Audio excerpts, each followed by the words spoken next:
Terve, se olisi Samuli taas täällä ja se olisi Tekniikkatalli uuden videoaika. Tällä kertaa meillä olisi aiheena tietokoneelliseen RAM-muistin lisääminen ja niiden asetukset. Sekä jatkona tuohon edelliseen prosessorin vaihtovideoon, että mitä pieni ongelmia siellä sitten tulikin vielä vastaan. Eli katsotaan vähän muistiasetuksia ja mitä hyötyä tästä muistin lisäämisestä oikein on, niin sekä käydään läpi tämän kyseisen AMD Freight Coolerin toimintaa ja niin sanottuja ominaisuuksia. Mulla olisi tässä nyt tämä Windowsin tehtävien hallinta auki. Ja tässä nyt huomataan, että työpöydällä tämä tietokone käyttää noin 5,3 gigatavua saatavilla olevasta 16 gigatavusta niin muistia. Mutta ongelman tulee tässä, kun avataan täältä nyt vaikka tämä Vegasi, millä mä näitä videoita editoin. Katsotaan, kun se lähtee tästä aukeamaan. Niin se naukkaisee tuolta heti jo tommonen 8 gigatavua, 8,5. Vähän tasottua siinä. Niin se on jää tuohon 8 gigatavuun, kun mulla on tässä tämmönen projekti auki. Eikä nyt ollaan puolessa välissä muistin käyttöä tällä hetkellä.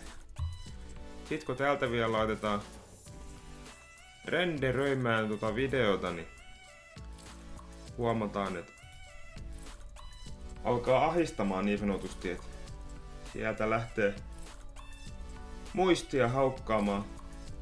Professorin käyttö lisääntyy ja muistia ampuu melkein tappiin sinne suoraan. Että kyllähän me tälläkin niin kuin menisi. Mutta jos tähän nyt lisää puolet, eli jos 32 gigatavun muistia, niin kaikki on paljon nopeampaa silloin ja pystyy pitämään enemmän ohjelmia auki ja käyttämään vaikka Photoshopia samaan aikaan tai mitä tahansa muuta. Nyt mä tästä peruutan tän renderöinnin. Se vapauttaa sieltä taas ton siihen käytetyn muistin. Elikkä tähän ongelmaan nyt haettais vähän ratkaisua. Elikkä ensin kytketään tietokoneen virtalähteestä virta pois. Otetaan virtajohto irti. Sitten otetaan tää tietokoneen sivupaneeli tästä auki. Lähtee ihan vaan taaksepäin vetämällä. Mallista riippuen toki. Nähdäänkin taas tietokoneen sisuus. Elikkä tänne meidän olisi nyt tarkoitus lisätä 2 kappaletta muisteja. 2 kappaletta siellä onkin, eli kaikki muistipaikat tulee tämän päivityksen jälkeen täyteen. Ja siellä on nyt tällä hetkellä Corsairin Vengeance LPX ja DDR4 2,8 gigatavun kampaa. Elikkä siis tämmöstä DDR4 muistikampaa. Tämmöisestä paketista löytyy. Kovin tää valmistaja tässä lupailee, että olisi ylikellotettavissa, kun on noita lämpörimojakin tuolla, mutta me taidetaan ajella kyllä ihan noilla vakiolla 2666 taajuuksilla. Ehkä nyt jotain muistia ajoituksia voi jossain kohtaa katsoa, mutta ideana olisi nyt kuitenkin vaan lisätä muistia puolella enemmän. Tää emolevy tukisi maksimissaan 3200 MHz, mutta koska me nyt ollaan jo 2666 MHz, niin en mä nähnyt niin tarpeelliseksi ostaa kaikkia muisteja, koska eihän se olisi hyötyä, jos sulla olisi 2 muistia 2666 ja toiset on 3200, niin ne ei oikein pelaisi enää sit yhteen. Tää prossuhan Ryzen 7, mikä tuossa edellisellä videolla vaihdettiin, niin tykkää nopeista muisteista, mutta tää nyt on mun mielestä jo aika nopeeta, ja mitä mä oon googletellut, niin ei sillä oikein loppujen lopuksi ole tuolla 3200 ja 266 välillä, niin ei siinä ole enää mitään niinku järjellistä eroa. Eli lähdetään vaihtamaan tästä nyt näitä muisteja, eli täältä otetaan lukot auki tyhjistä paikoista, yläasentoon.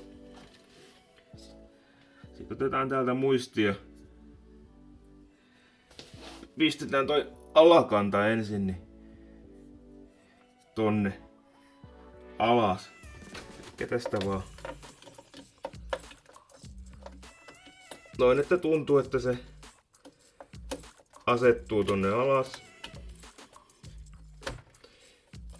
Ja sit vaan painetaan lukkoon molemmista päistä. Ja sama toisella moduulille. Otetaan taas toi alempi kanta tosta ja pistetään tonne. Tää on vähän ahdas väliö, mutta ei se mitään. Painetaan me tonne alas ja sit painetaan toi ylempi tuolta. Nää on välillä vähän jämptejä, mutta niin ne kuuluu ollakin.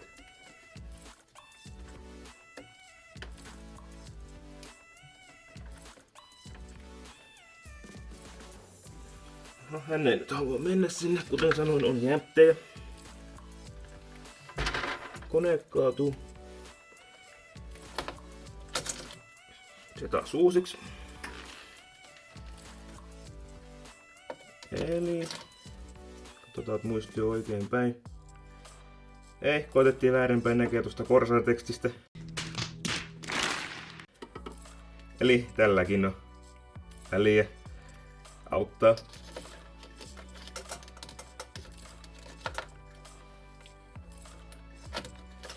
Ohrasväli on ohrasväli.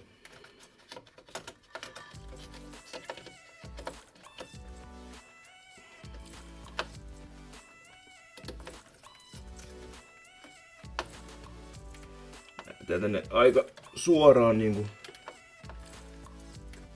laittaa, et hirveässä kulmassa näitä tänne menee.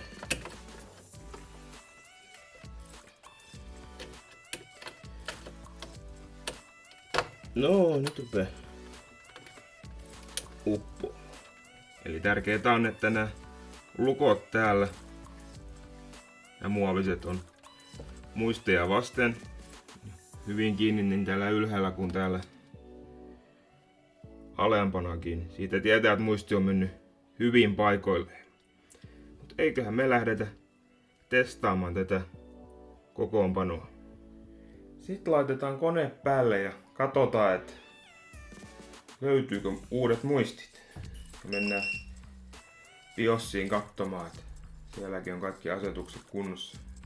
Käsi valmiiksi Delete-napille, sillä päästään, tai F1, niin BIOSiin valmistajasta riippuen. Taas kone sammuu kerran ja sitten käynnistyy uudelleen, kun on tullut laitteistomuutoksiin. Se tunnistelee siellä taustalla, että mitä tästä ja täällä on tapahtunut. Ensin lähti prossu ja nyt tuli muistit. Sitten Delete ja hapataan. Tässä olikin Delete tai F2 on vähän eri, mutta siinä ollaan nyt BIOSissa. Täältä näkyy nyt 4 kappaletta Corsairin 8 gigan kampoja. Muistiprofiileja täällä on tasan disable tai profiili 1, eli siellä on DDR42667, eli se on muistien nopeus, megahertz, ja tossa on niiden ajoitukset ja jännite. Tää näyttää nyt ihan hyvältä, tää on siis vakioasetukset ja painetaan F10 ja kysyy, että tallennetaanko ja painetaan, että OK. Sitten ruvetaan puuttaamaan Windowsia.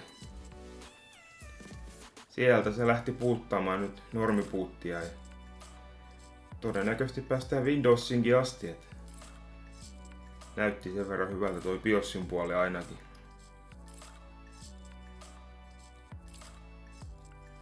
No niin, sieltähän se Windows heräsi.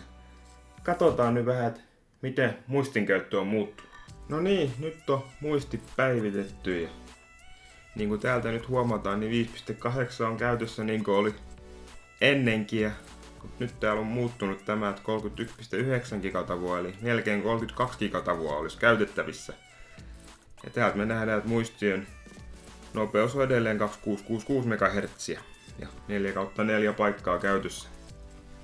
Laitetaan tästä toi Vegasi taas tulille, niin nähdään miten se käyttäytyy. Eli täällä taustalla nyt Vegasi taas auki ja huomataan, että ottaa suurin piirtein saman verran muistia kuin otti noilla 16 gigatavun palikoillakin. Ja sitten lähdetään mielenkiintoiseen osioon, eli pistetään taas sama video renderöimään ja katsotaan miten tässä käy.